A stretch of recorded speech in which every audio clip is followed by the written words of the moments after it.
দেখুন বন্ধুরা, শুটকি মাছ বানাচ্ছি। এই মূলো, আলু, টমেটো, পেঁয়াজ, আদা রসুন বাটা, কাঁচা লঙ্কা, শুকনো লঙ্কা বাটা সব দিয়ে এটা সুন্দর করে কষাইছি। আর এই যে মাছটা দেখুন, অল্পই আমি মাছটা তেলে ভেজে নিয়েছি। তেলের উপর ভেজে নিলে, গরম জলে ভিজিয়ে রেখেছি, তারপর তেলের উপর ভেজে নিয়েছি। এই মাছটা দিলে এটা খেতে খুব স্বাদ হয়। এই যে কষানো হয়ে গেছে, এবার মাছটা দিয়ে দেব।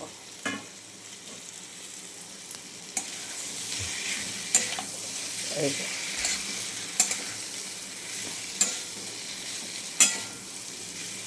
দেখুন, এরম করে শুটকি মাছ খেয়ে দেখবেন বানিয়ে। আমি অনেক রকম বানাই। গোটা গোটা ছোটো ছোটো পেঁয়াজ পাওয়া যায় না, ওটা দিয়ে বানালে তো কথাই নেই। এখন মূলো টুলো দিয়ে সুন্দর দিয়ে, আসলে বেগুন দিলে বেশি ভালো হয়, কিন্তু আমি বেগুনটা আমার ঘরে আছে, আমি দিতে পারবো না, আমার অ্যালার্জি হয় খুব খেলেই স্বাদ ওষুধ খেতে হবে। তাই প্লিজ বন্ধুরা, কষ্ট করে ভিডিও বানাচ্ছি তো, আপনারা লাইক করবেন, কমেন্ট করবেন, শেয়ার করবেন।